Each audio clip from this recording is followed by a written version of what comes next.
오늘 저는 여러분들과 함께 십자가에 대한 말씀을 좀 나누길 원합니다. 아마 여러분들께서 신앙생활 하시면서 또 우리 왕 목사님을 통하여서 아마 가장 많이 듣는 말씀 가운데 하나가 이 십자가에 대한 말씀이라고 생각이 되는데요. 저는 이 십자가에 대한 말씀을 전하고 또 듣고 묵상하는 것은 마치 거울을 보는 것과 비슷하다, 이런 생각을 하게 됩니다. 우리 하루를 시작하기 전에 매일 보는 거울이지만 거울을 보면서 우리 자신을 한번 돌아보고 또 중요한 일이 있을 때마다 거울을 보면서 우리 외모를 점검하는 것처럼 이 복음의 핵심이고 또 복음의 본질인 이 십자가의 진리 앞에서 우리의 신앙과 삶을 점검하고 또 돌아보는 것은 꼭 필요하고 또 유익하다, 이렇게 생각이 됩니다. 그래서 오늘 본문을 중심으로 해서 함께 십자가의 진리를 생각하면서 하나님께서 우리 각자에게 필요한 은혜를 주시기를 원합니다. 18절 한번 보겠습니다. 18절을 보시면 십자가의 도가 멸망하는 자들에게는 미련한 것이요 구원을 받는 우리에게는 하나님의 능력이라, 이렇게 말씀하고 있습니다. 그러니까 구원을 받는 우리에게는 이 십자가의 도가 하나님의 능력이 되지만 아직 구원받지 못한 사람들, 아직 하나님께서 부르시지 않는 그 사람들은 이 십자가의 진리를 미련한 것처럼 생각한다는 것입니다. 그런데 오늘 본문을 보니까 이렇게 십자가의 진리를 받아들이지 않는 사람들을 크게 두 부류로 나누어 설명하고 있는 걸 볼 수가 있습니다. 23절을 보시면 이렇게 말씀하고 있습니다. 우리는 십자가에 못 박힌 그리스도를 전하니 유대인에게는 거리끼는 것이요 이방인에게는 미련한 것이로되, 그랬습니다. 그러니까 바울의 동역자들이 십자가에 못 박힌 예수님을 전했습니다.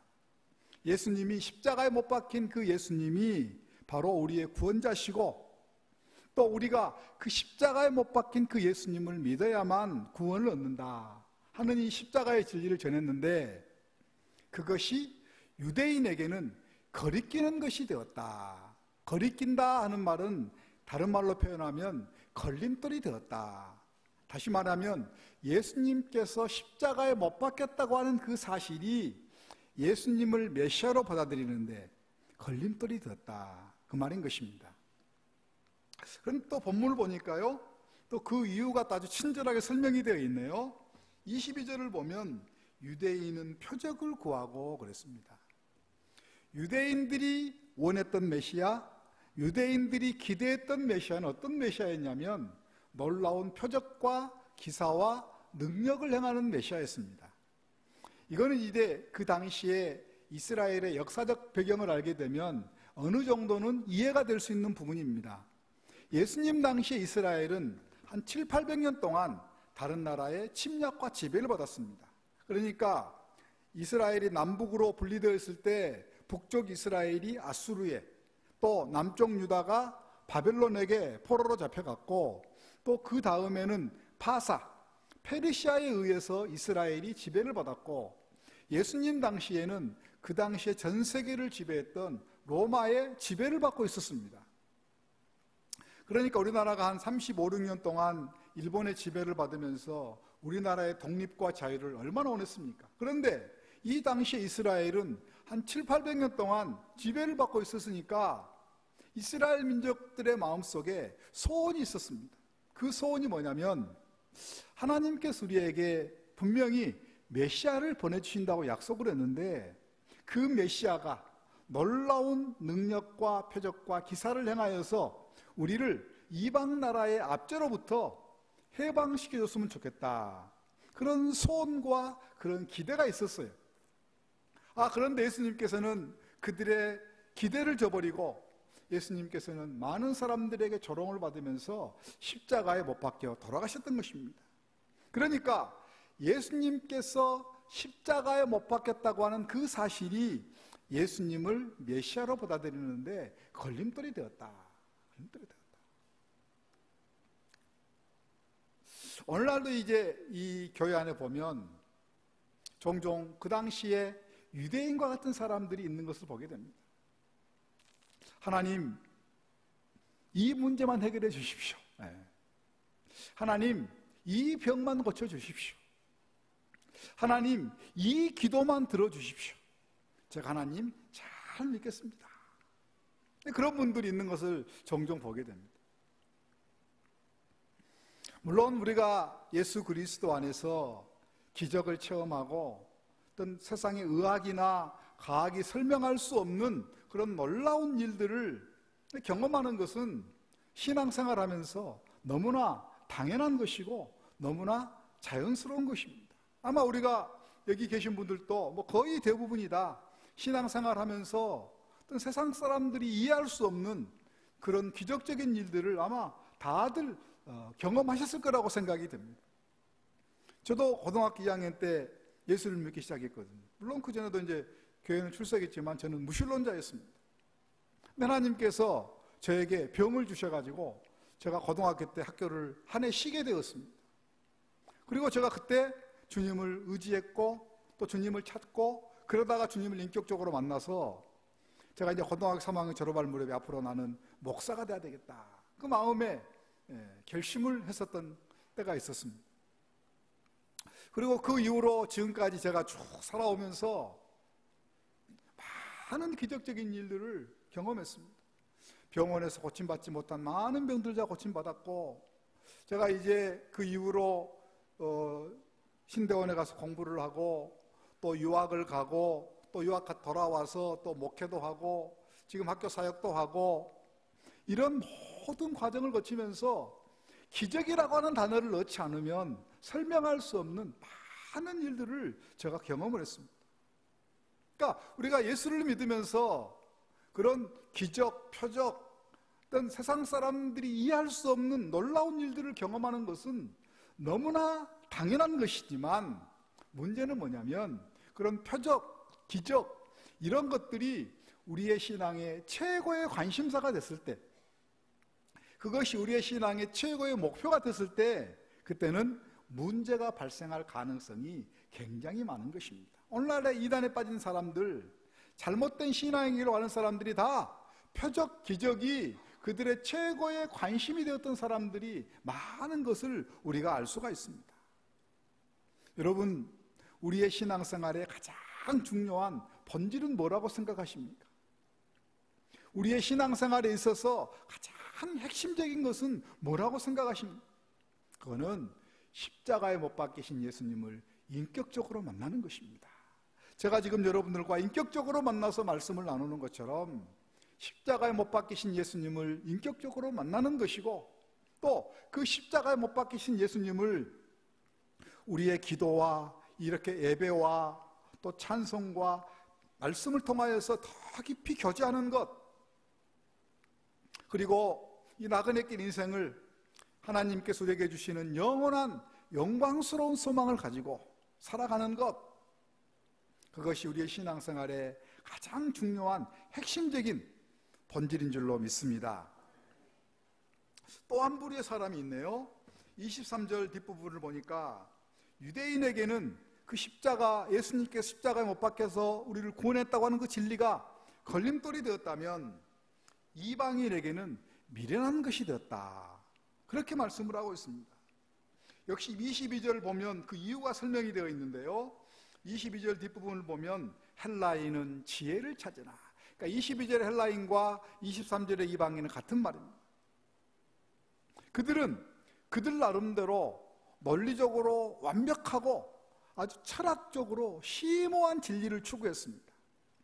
우리가 잘 알고 있는 소크라테스, 플라톤, 아리스토텔레스 이런 사람들이 다 헬라 철학의 거장들 아닙니까? 그러니까 그들이 가지고 있는 지혜의 관점에서 보니까 십자가에 못 박힌 한 인간 예수 그리스도, 예수, 그 사람을 믿어서 구원을 얻는다? 이게 아주 수준이 낮은 저등 철학에 해당하는 저등 진리로 그들이 간주를 했다는 것입니다. 오늘날에도 그 당시에 헬라인과 같은 사람들이 교회 안에 있는 것을 보게 됩니다. 우리의 인간적인 논리, 우리 인간적인 이성, 인간적인 사고, 이것을 가지고 우리의 신앙의 원리를 완전히 이해하려고 하고, 또 우리 인간적인 논리와 사고와 이성을 가지고 하나님을 만나려고 하고 하나님을 더 깊이 알아가려고 하는 사람들이 있는 것을 보게 됩니다. 우리의 논리와 우리의 이성과 우리의 사고만을 가지고 하나님을 만나려고 하면 그 사람은 절대로 하나님을 만날 수 없습니다. 우리의 논리와 우리의 사고와 이성만을 가지고 하나님을 더 깊이 알아가려고 하면 그 사람 역시 하나님을 더 깊이 알아갈 수도 없는 것입니다. 물론 우리의 신앙생활에 깊은 사고가 필요하죠. 또 이성적인 판단도 필요하죠. 또 우리의 신앙생활을 하다 보면 논리적인 것들을 우리가 잘 깨달으면 우리의 신앙생활에 굉장히 도움이 됩니다. 그러나 그것만을 가지고는 하나님을 만날 수도 없고 하나님을 더 깊이 이해할 수도 없는 것입니다. 우리가 만약 그것을 가지고 하나님을 완전히 이해할 수 있다면, 그것을 가지고 우리의 신앙의 도리를 완전히 이해할 수 있다면, 또 그것을 가지고 하나님을 더 깊이 알아가려고 한다면 그거는 불가능한 것입니다. 왜냐하면 하나님은 우리를 만드는 창조주 하나님이세요. 우리는 그분이 만든 피조물입니다. 피조물. 만약 하나님을 다 알 수 있다면 그분 하나님이 아니에요. 우리는 단지 하나님께서 우리에게 알려주신 범위 내에서만 하나님을 알 수 있을 줄로 믿습니다. 하나님 알려주신 범위 내에서만. 실제로 여러분 개인적으로도 그렇고요, 또 가정적으로도 그렇고요, 또 교회적으로도, 또 국가적으로, 전 세계적으로 우리 주변 안에 일어나는 모든 일들을 다 우리가 이해할 수 있나요? 다 해석이 되나요? 아닙니다. 개인적으로도 우리가 많은 일들을 경험하지만 우리가 인간적인 우리의 판단을 가지고 이해할 수 없는 일들을 많이 경험하며 삽니다. 가정적으로도 마찬가지, 교회적으로도 마찬가지, 사회적으로도 마찬가지. 우리 주변을 보면 아주 악한 사람들이 잘 되는 경우가 있습니다. 또 신실하게, 정직하게, 또 신앙을 가진 사람들이 어려움을 당하는 경우가 또한 얼마든지 있는 것입니다. 우리 주변에 일어나는 모든 일들을 우리가 우리 인간적인 판단을 가지고 다 이해할 수가 없는 것입니다. 저는 이제 학교에 있기 때문에요, 앞으로 이제 목회자가 될 그런 분들을 이제 시험 볼 때 면접도 하고 또 상담도 하고 또 지도도 하고 뭐 그렇게 저는 이제 매일매일 살아갑니다. 근데 참 하나님께서 감사한 것은 다들 이 들어오는 통로가 달라요. 어떤 분들은 이런 일들을 계기로 해서 이렇게 앞으로 내가 목사가 되겠습니다 한 사람이 있고, 어떤 분들은 또 이런 통로를 통해서 다들 믿음의 비밀들이 달라요. 다른데 제가 한 사람만 좀 소개한다면 그분은 이제 참 열심히 신앙생활을 했어요. 젊은 나이였는데 아주 그 부인과 함께 열심히 섬기고, 특별히 이제 그 부인은 교회에서 정말 열심히 헌신적으로 매일 교회 나가다시피 하면서 전도하고 또 봉사하고 또 주일날 뭐 이렇게 여러 가지 사역도 하고, 또 그분도 나름대로 좋은 직장에 있었고, 내가 그 부인에게 암이 발병이 돼버렸어요. 하나님이 그분을 데려가셨어요. 멘붕이라 그러죠. 이게 이해가 안 되는 거예요. 정신적인 공황 상태가 돼버린 거예요. 그리고 직장도 그만두고 막 애들이 둘이나 있는데, 근데 하나님께서 한 8개월, 9개월 정도 지나서 다시 은혜를 주셨어요. 다시 믿음이 회복이 됐어요. 그래서 이제 우리 학교에 와가지고 공부를 하는 분인데, 하나님께서 또 중간에 또 이제 짝을 만나게 해주셔서 또 제가 또 결혼을 저한테 주례를 부탁해가지고 제가 주례를 했고, 지금은 이제 화순 아마 그 좀 약간 시골된 데 가서 한 50명 성도들과 함께 정말 행복하게 목회하는 분이 계십니다. 이해할 수 없는 일들을 우리는 경험하며 살 수밖에 없는 것입니다. 지금은 완전하게 다 보이질 않습니다. 지금은 희미하게 보이는 부분들이 많이 있는 것입니다. 어떤 선교사님의 어떤 유명한 말이 있습니다.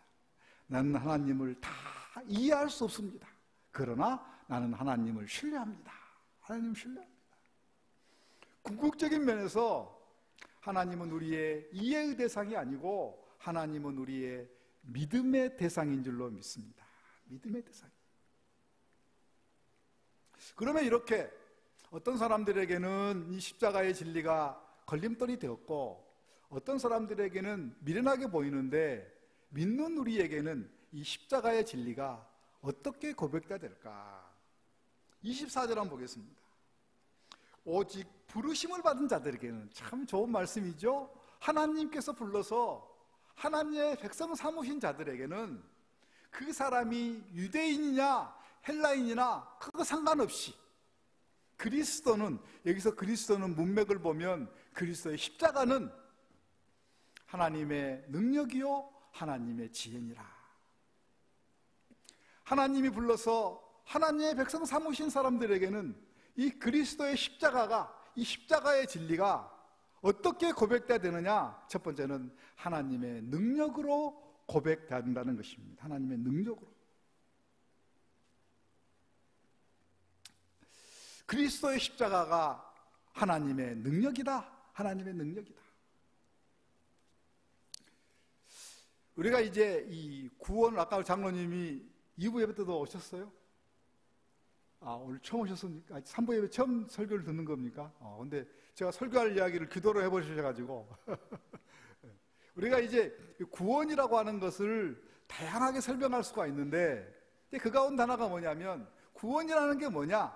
구원은 통치 영역의 변경이다. 이렇게 우리가 알죠. 통치 영역의 변경이다. 다시 말하면 우리가 구원받기 전에는 누구의 지배를 받고 살았습니까? 어둠의 영, 마귀의 지배를 받고 살았어요. 그러면 우리가 예수를 믿고 구원을 받게 되면 우리가 누구의 지배를 받고 삽니까? 하나님의 지배, 하나님의 통치를 받고 살아요. 그러니까 구원이라고 하는 건 뭐냐면, 구원이라고 하는 것은 통치 영역이 변경된 것이다. 그래서 우리가 하나님의 나라에 들어간다 할 때는 그게 무슨 말이냐면 하나님의 통치 안으로 들어가는 것이다. 이렇게 이야기할 수가 있는 것이거든요. 이제 그런 의미에서 보면 예수님의 십자가 사건은 마귀의 지배 아래 있는 우리를 하나님의 통치로 옮기는 그 능력이 바로 예수님의 십자가의 사건을 통하여서 시작된 것이. 이제 그런 의미에서 예수님의 십자가는 하나님의 능력이에요. 하나님의 능력. 그런데 이 능력이라고 하는 말을 헬라어 성경에 보면 이 두나미스라고 해요. 다이나마이트에서, 이게 다이나마이트의 어원인데요, 두나미스라고 하는 말을 헬라어 사전에서 찾아보면 어떤 의미가 있냐면, 능력이라고 하는 의미도 있지만 또 어떤 의미가 있냐면 처방이라고 하는 의미가 있어요. 그래서 우리가 성경에서 능력이라고 번역된 단어를 처방이라고 바꿔보면 훨씬 우리에게 와닿는 경우가 있는데요, 오늘 본문도 그러한 본문 가운데 하나예요. 근데 사실은 이 처방이라고 하는 말과 능력이라고 하는 말은 아주 밀접하게 연결되어 있어요. 요즘에 병원에 가면 의사 선생님들이 처방해 주잖아요. 근데 그 처방이 맞다면 그 처방대로 따르기만 하면 뭐가 나타나요? 능력이 나타나는 거예요. 능력이 나타나는 거예요. 그러니까 예수님의 십자가는 우리에게 어떻게 고백되느냐면 하나님의 구원 방법이다. 하나님의 처방이다. 이렇게 고백이 돼야 된다는 것입니다. 예수님의 십자가가 우리를 구원하시기 위한 하나님의 처방이라고 하는 것은 하나님께서 이미 구약에서 수백 번 다 미리미리 말씀으로 또는 예표로 보여주셨어요. 제가 한두 가지만 소개하겠습니다. 이제 하나님의 백성 이스라엘이 애굽에서 종살이 한 지 한 400년 정도 되었습니다. 그들의 울부짖는 소리가 하나님의 귀에 들렸습니다. 그래서 하나님께서 그 하나님의 백성 이스라엘을 구원하시기로 작정하셨어요. 그런데 바로가 놓아주질 않아요. 그래서 하나님께서 또 애굽을 심판하시기로 결정하셨어요. 그런데 그 애굽을 심판하는 과정에서 하나님께서는 이스라엘 민족들은 구원받을 수 있는 처방을 내려주셨어요. 그 처방이 뭐였죠? 양을 잡아가지고 그 양을 문설주에 바르면 그것이 그들이 구원받을 수 있는 하나님의 처방이었어요. 실제로 이스라엘 민족들은 그 하나님의 처방을 믿음으로 받아들이고 양을 잡아서 문설주에 발랐습니다. 그리고 하나님께서 애굽을 심판하는 절기가 이스라엘 절기 가운데 무슨 절기예요? 유월절이에요. 유월절은 영어로 하면 패스오버예요. 패스오버. 넘어갔다, 지나갔다, 이런 말이에요. 하나님의 처방을 믿음으로 받았던 사람들은, 이스라엘 백성들은 애굽을 심판하는 과정 가운데에서 구원을 받았던 것입니다. 그래서 여러분, 예수님께서 이스라엘 절기 가운데 어떤 절기 십자가에 못 박히셨나요? 유월절에, 유월절 어린 양 그러잖아요. 유월절, 하나님께서 미리 그 유월절을 통하여서 예수님의 십자가의 사건이 우리를 구원하시기 위한 하나님의 구원 방법인 것을 미리 보여주신 거예요. 또 그리고 이제 하나님께서 그들에게 그런 기적을 행하시고, 또 홍해가 갈라지는 능력을 경험하게 하시고, 또 구름 기둥, 불 기둥으로 인도하시고, 만나와 메추라기로 그들을 인도하셨지만, 그들은 조그만 어려우면 원망하고 불평하고, 또 조그만 틈만 나면 우상을 만들고 막 그랬어요. 하나님께서 한 번은 불변을 보내가지고 다 물어버렸어요. 다 이제 죽게 되었어요. 그거를 보고 모세가 하나님께 손을 들고 기도합니다. 하나님, 이 민족을 여기서 죽이시면 어떻게 합니까? 하나님 살려주십시오. 그러니까 하나님께서 그들이 죽어가는 자리에 살아날 수 있는 처방을 주셨어요. 무슨 처방을 주셨죠? 장대에다가 노뱀을 달고 그것을 믿음으로, 그것이 하나님께서 그들을 구원하신 처방인 것을 믿음으로 받아들이면 죽음의 자리에서 생명의 자리로 옮겨질 것이다. 그리고 실제적으로 이스라엘 백성들 가운데 그것을 믿음으로 하나님의 처방으로 받아들였던 사람들은 다 죽음의 자리에서 생명의 자리로 옮겼던 것을 우리는 구약의 성경을 통해서 알 수가 있습니다. 그래서 예수님께서 뭐라고 말씀하셨어요? 요한복음 3장 14절 15절을 보면, 모세가 광야에서 뱀을 든 것과 같이 인자도 들려야 하리니 이는 그를 믿는 자마다 영생 구원을 얻게 하려 하십니다. 하나님께서 미리 광야의 노뱀을 통해서 십자가의 사건을 미리미리 보여주셨습니다. 뿐만 아니라 예수님께서 십자가에 못 박혀 돌아가신 3일 만에 하나님께서 예수님을 부활시키심으로 말미암아 예수님의 십자가의 사건이 우리를 위한 구원의 사건인 것을 확인해 주셨어요. 컨펌해 주신 거예요. 예수님께서 공생애를 사실 때 예수님께 와서 늘 방해하고 딴지를 걸었던 사람들이 유대 지도자애들이었습니다. 그 사람들이 예수님께 와서 이렇게 이야기를 합니다. 당신이 하늘에서 온 표적을 보여주시오. 예수님께서 뭐라고 말씀하시죠? 내가 연하의 표적밖에는 너희에게 보일 것이 없다 그랬습니다. 너희들이 이 성전을 헐어라, 내가 사흘 만에 다시 일으키리라. 다 무엇을 말씀하는 거예요? 예수님의 부활을 말씀하는 거예요. 그 당시에 십자가의 이 처형은 비로마인들에게 아주 악랄한 사람들에게만 해당되는 처형 방법이었어요.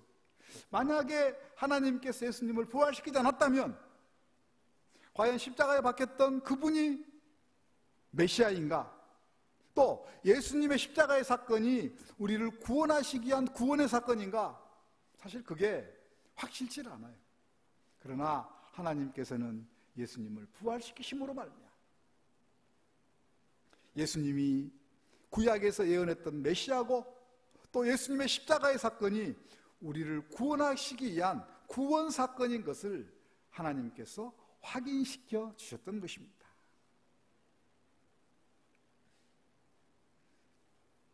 예수님의 십자가의 사건은 우리를 구원하시기 위한 하나님의 처방이요, 하나님의 구원 방법이요, 하나님의 능력인 줄로 믿습니다. 그런데 성경을 보면 하나님께서 우리가 구원받을 만한, 예수님 외에 우리가 구원받을 만한 다른 이름을 주신 적이 없다, 이렇게 말씀하고 있습니다. 다른 말로 하면 오직 예수 그리스도를 통해서만 또 조금 자세하게 설명을 하면 예수님의 십자가에 못 박히신 예수님을 믿는 그 방법을 통해서만 하나님은 우리에게 구원의 길을 허락하셨다는 것입니다. 다른 어떤 방법으로도 우리에게 구원받을 수 있는 방법을 허락하지 않았다는 것입니다. 오직 예수님만 길이고, 오직 예수님만 진리고, 오직 예수님만 생명이라고 성경은 우리에게 말씀하고 있습니다. 그러니까 우리가 아무리 교회를 수십 년 동안 열심히 다녀도, 아무리 열심히 교회에서 봉사를 하더라도, 아무리 헌금을 많이 한다 할지라도 그 사람이 십자가에 못 박히신 예수님에 대한 믿음이 없다면 그 사람은 구원과는 상관없는 사람입니다. 이게 아주 중요한 이야기입니다. 저는 우리 영광교회의 모든 성도들 한 사람도 빠짐없이 십자가에 못 박히신 예수님을 믿음으로 말미암아 하나님의 구원받은 백성 되기를 주님의 이름으로 축원합니다. 축원합니다. 또 한 가지는 예수님의 십자가는 하나님의 지혜라. 하나님의 지혜라. 이렇게 말씀하고 있습니다. 이 평신도들을 성경 공부하다 보면 그런 질문을 종종 해요. 왜 하나님께서 다른 방법을 통해서 우리를 구원하시지 꼭 그렇게 예수님을 비참하게 십자가에 못을 박아서 우리를 구원하셨을까요? 오늘 본문이 그 질문에 답을 주고 있습니다. 예수님의 십자가의 사건은 하나님의 최고의 지혜를 모은 사건이다. 최고의 지혜를 모은 사건이다. 아니면 그 방법이 없었다는 것입니다. 예수님께서 십자가에 못 박는 방법 외에 다른 방법이 없었다는 것입니다. 우리가 이제 구약의 율법을 보면 하나님이 어떤 분인가를 우리에게 알려주세요. 그 가운데 하나가 뭐냐면 하나님은 죄를 그냥 용서하지 않아요. 죄가 용서가 되려면 반드시 희생제물 또는 대속제물이 반드시 필요해요. 그래서 로마서 같은 데 보면 예수님의 했던 십자가의 사건을 희생제물, 대속제물 이렇게 표현하는 경우가 종종 있습니다. 또 한 가지는 아까 제가 이제 이 구원이라고 하는 것은 통치 영역의 변경인데 마귀에게 지배하려 했던 우리를 하나님의 통치 영역으로 변경하기 위해서는 뭐가 필요하냐면 마귀와 싸워서 이기는 그분이 필요해요. 그분. 마귀에게 사로잡혔던 우리를 구원하려면 마귀와 싸워서 이겨야 되지 않겠어요? 그런데 우리 인간들 가운데 마귀와 싸워서 이길 수 있는 사람이 있어요? 없어요? 없어요. 우리가 마귀와 싸워서 이길 수 있는 것은 예수님의 능력, 하나님의 능력을 의지하기 때문에 우리가 이기는 것이지 우리 인간의 힘만 가지고 마귀와 싸워서 이길 수 있는 사람은 한 사람도 없어요. 한 사람도 없어요. 그러니까 하나님이신 예수님이 이 땅에 내려오셔서 십자가에 못 박히는 그 방법 외에는 우리를 구원할 수 있는 방법이 없었다는 거예요. 그것을 오늘 본문은 뭐라고 말씀하냐면 하나님의 지혜라. 하나님이 최고의 지혜를 모은 사건이다. 지금 이렇게 말씀하고 있는 것입니다. 바울이 이걸 깨달았던 거예요. 이 십자가에 나타난 하나님의 은혜, 이 십자가에 나타난 하나님의 사랑, 이 십자가에 나타난 하나님의 섭리, 이걸 깨달았던 거예요. 바울은 유대인 중에 유대인이었습니다. 다시 말하면 유대인의 모든 전통, 율법에 대해서 아주 박식한 사람이었습니다. 그 다음에 또 사도 바울은 오늘날로 말하면 세계에서 가장 좋은 대학의 헬라 철학의 박사학위 소유자였습니다. 그러니까 이 바울도 처음에는 어떻게 했습니까? 예수 믿는 사람들을 증오했잖아요. 증오했어요. 미워했습니다. 스데반이 순교하는 그 자리에 가장 가까이에서 그것을 보면서 당연하다고 생각했던 사람이. 그러나 사도 바울이 나중에 뭐라고 고백하시나요? 2장 2절을 보겠습니다. 2장 2절. 내가 너희 중에서 예수 그리스도와 그가 십자가에 못 박힌 것 외에는 아무것도 알지 아니하기로 작정했다. 헬라 철학의 모든 것, 유대인의 모든 전통, 그 모든 것들을 배설물과 같이 내려버리고 오직 예수 그리스도와 그가 십자가에 못 박힌 것 외에는 아무것도 알지 아니하라고 작정했다. 오직 예수 그리스도만 더 많이 더 깊게 알기를 원했고, 그 십자가의 진리를 더 많이 더 깊이 아는 것, 그것이 나의 유일한 관심이다. 유일한 관심. 사도 바울 되게 했던 사건이 뭔 줄 아세요? 가장 중요한 사건은 뭐냐면 이 십자가의 진리에 대한 부딪힘이었습니다. 이 십자가의 진리에 대한 깨달음이었고, 이 십자가의 진리에 대한 온전한 믿음이었습니다. 이 십자가의 진리 안에 나타난 놀라운 하나님의 능력과 섭리와 은혜와 사랑, 그거를 깨달은 다음에 사도 바울은 모든 것을 배설물처럼 여겨버리고 그의 인생 전체를 예수 그리스도와 복음을 전하는 일에 헌신했던 것입니다. 뿐만 아니라 사도 바울의 삶과 인격이 이 십자가의 진리에 대한 부딪힘이 있은 다음에 완전히 바뀌어버렸습니다. 내가 그리스도와 함께 십자가에 못 박혔나니 이제는 내가 산 것이 아니요 내 안에 그리스도가 사신 것이라. 나의 모든 정과 욕심을 십자가에 못 박았노라. 그리스도의 남은 고난, 교회를 위해서 내 몸에 채운다. 그러니까 그리스도의 고난을 본받아서 자기도 그 고난의 길을 걸어가겠다는 것입니다. 이 십자가의 진리에 대한 믿음, 부딪힘, 깨달음은 사도 바울의 인생 전체를 바꾸어 버렸던 것입니다. 그리고 그가 받는 고난, 너무나 당연한 것으로 생각을 하고 오히려 기쁨과 감사함으로 자기에게 맡겨진 사명 잘 감당했던 것입니다.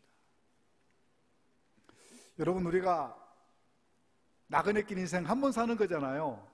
그리고 하나님께서 우리를 이렇게 은혜 가운데 신앙생활하게 하셨잖아요. 그러면 우리가 기양 신앙생활 할 바에는 조금 멋있게 해야 되지 않겠어요? 조금 더 지금보다는 더 나은 모습으로 주님을 섬겨야 되지 않겠어요? 왜 신앙생활 하면서도 한 발은 세상에 두고 여전히 한 발은 교회에 두고 정말 주님을 위해서 나의 몸과 나의 시간과 나의 물질을 바쳐서 정말 전적으로 왜 헌신하지 못하는 이유가 여러분 뭐라고 생각하세요? 여러 가지가 있겠죠. 저는 두 가지 가운데 하나라고 생각이 듭니다. 하나는 아직 이 십자가의 진리에 대한 믿음이 없던지, 십자가의 진리에 대한 믿음이 없는데 무슨 감격이 있겠어요? 무슨 감사가 있겠어요? 두 번째는 믿음은 있는데 감격이 떨어져 버렸을 때, 그때는 마치 기름칠하지 않는 기계를 돌리는 것 같이 어려운 거예요. 예배 드리는 것이 너무 힘들어요. 성경 보는 것이 너무나 지겨워요. 주님 앞에 봉사하는 그것이 너무나 힘들어요.